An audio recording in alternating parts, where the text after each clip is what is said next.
반갑습니다. 저는 경기도 화성시에서 실로암교회를 섬기고 있는 선한나 목사입니다. 오늘 저는 마태복음 16장 13절로 15절 말씀을 가지고 너에게 나는 이런 제목으로 함께 은혜를 나누려고 합니다. 본문을 제가 봉독하겠습니다. 예수께서 빌립보 가이사라 지방에 이르러 제자들에게 물어 이르시되 사람들이 인자를 누구라 하느냐 이르되 더러는 세례 요한 더러는 엘리야 어떤 이는 예레미야나 선지자 중에 하나라 하나이다. 이르시되 너희는 나를 누구라 하느냐. 아멘. 저는요 오늘 마태복음 지금 읽었던 말씀을 쭉 이어서 16장 끝까지 그 다음에 17장 초반까지 좀 보려고 합니다. 그런데 마태복음 16장이 굉장히 중요한 장입니다. 신학적으로 보면요. 왜냐하면 기독론과 교회론과 종말론을 담고 있는 장이기 때문입니다. 자, 예수님의 공생의 사역을요 약 6개월여 남겨놓은 시점에서 제자들과요 중요한 시간을 보내게 되는데요. 오늘 나누게 될 말씀의 배경이 되는 곳이 가이사라 빌립보입니다. 그 이스라엘 백성들을 출애굽해서요 시내산에서 언약을 맺으시고 법을 주시고 성막을 맺었던 하나님과 이스라엘 백성과 추억이 있던 그 특별한 장소 시내산처럼 오늘 이 가이사라 빌립보도 제자들과 예수님과의 특별한 의미가 있는 중요한 장소입니다.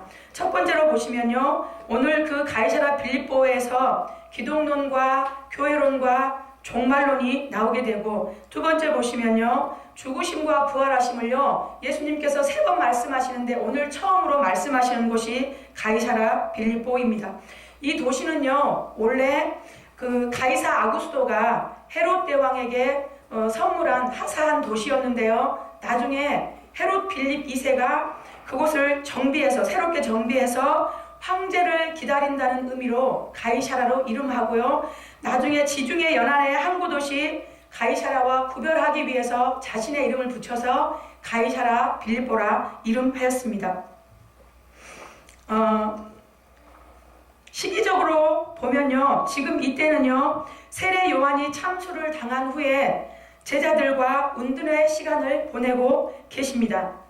자, 황제를 기리기 위해 세워진 화려한 도시 가이사라 빌립보와 초라하고 남루한 갈릴리 청년 예수. 그 화려한 도시에서 초라한 예수께서 제자들에게 물으십니다. 사람들이 인자를 누구라 하느냐. 제자들이 대답합니다. 더러는 세례 요한, 더러는 엘리야, 더러는 예레미야나 선지자라고 하더이다.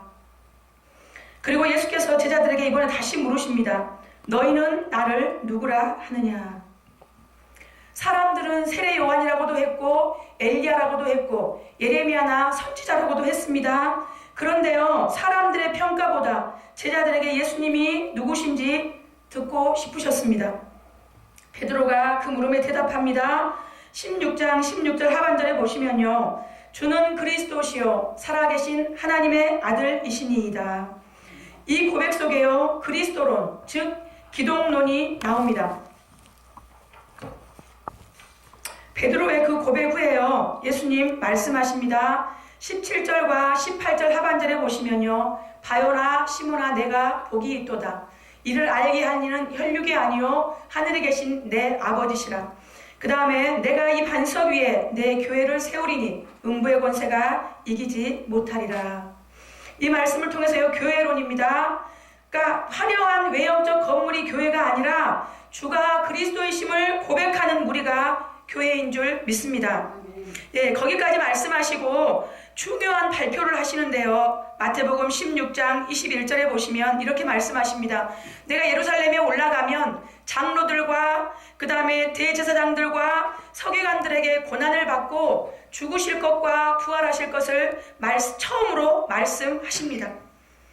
그 말씀을 하시니 베드로가 항변합니다. 16장 22절 하반절에 보시면요. 주여 그리 마옵소서 이 일이 결코 주께 미치지 아니하리이다. 예수께서 말씀하십니다. 23절입니다. 예수께서 돌이키시며 베드로에게 이르시되 사탄아 내 뒤로 물러가라. 너는 나를 넘어지게 하는 자로다. 내가 하나님의 일을 생각하지 아니하고 사람의 일을 생각하는도다. 자, 로마서 8장 5절로 6절의 말씀을 보시면요, 육신을 따르는 자는 육신의 일을, 영을 따르는 자는 영의 일을 생각하나니 그러므로 육신의 생각은 사망이요 영의 생각은 생명과 평안이라고 말씀합니다. 이와 같이요, 사람의 생각으로 그럴듯하게 한 일이요 때로는 하나님의 일을 그르칠 때가 있음을 말씀하고 계십니다. 자, 기독론과 교회론이 나왔죠.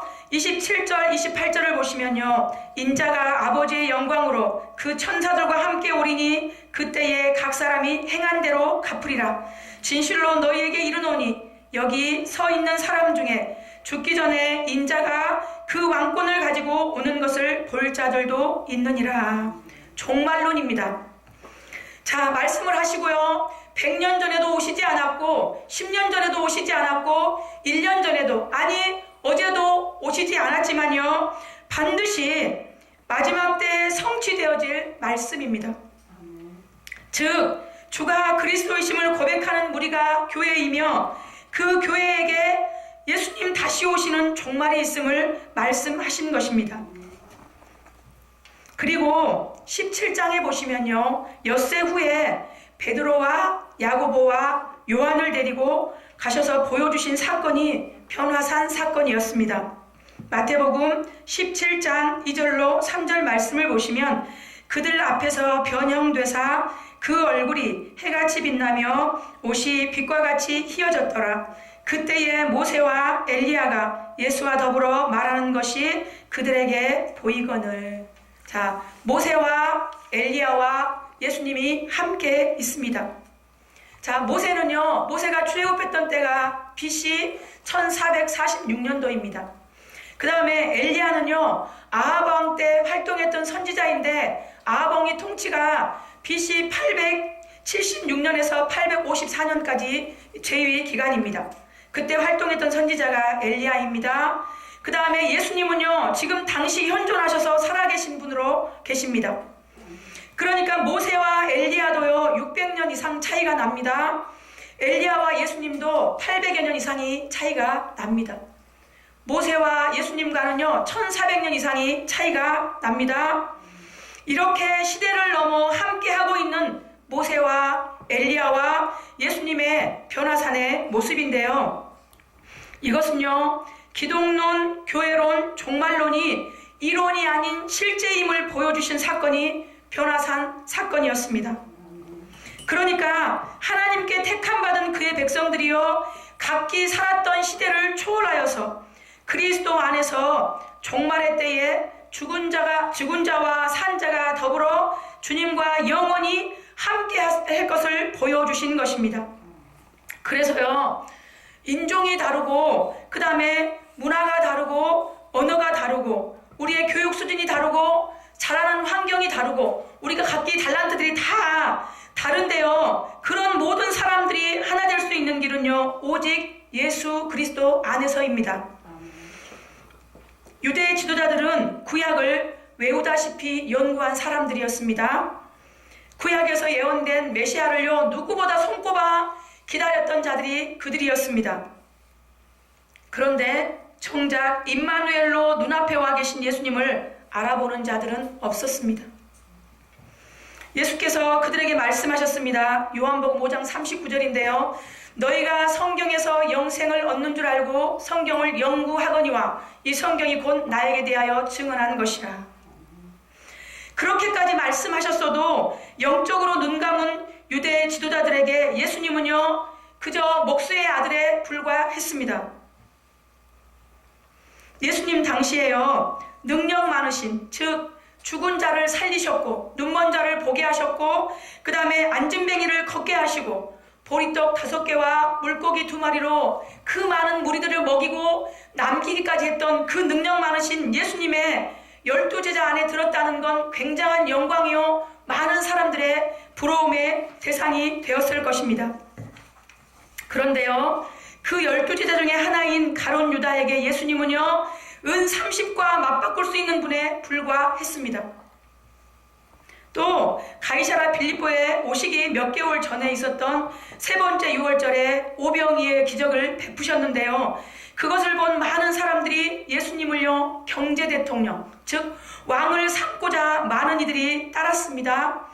그런데 예수님의 살과 피를 먹고 마셔야 영원히 살 것이라고 오병이어를 베푸신 의미를 풀어 설명하시자 이 말이 너무 어렵다고 많은 이들이 예수님을 떠나갔다고 요한복음 6장 66절에서 말씀해 줍니다. 그렇게 떠나간 이들에게 예수님은요 영생을 주시는 분이기보다요 떡 몇 조각 주시는 분이면 좋겠습니다. 오늘 21세기는요 우주를 오고 가는 시대입니다. 전 세계를 지구촌으로 표현할 만큼 많은 정보들이요 단시간에 공유가 됩니다. 가난하고 헐벗었던 시기에요 메시지의 중심은요 예수 믿고 복 받는 것이었습니다. 많은 핍박과 어려움이 있었지만 교회들은 많은 부흥을 이루었고 가난하고 헐벗었던 이 땅에 짧은 시간에요 엄청난 부흥과 번영과 발전을 가져왔습니다. 아마도요 황제를 기리기 위해 화려하게 단장된 가이사라 빌립보보다요 지금 우리나라가 훨씬 화려하고 아름다울 것입니다. 기복주의 신앙에서 본다면요 오늘의 풍요로움은요 어쩌면 더 이상 예수님이 필요치 않는 것도 같습니다. 안타까운 것은요 가짜들은 나를 정해놓고 예수님을 기다리는데 어쩌면 진짜들은 예수님의 재림을 망각하고 사는 것도 같습니다. 더더군다나요 천국과 지옥의 얘기는요 마치 동화 속 얘기가 된 듯도 합니다.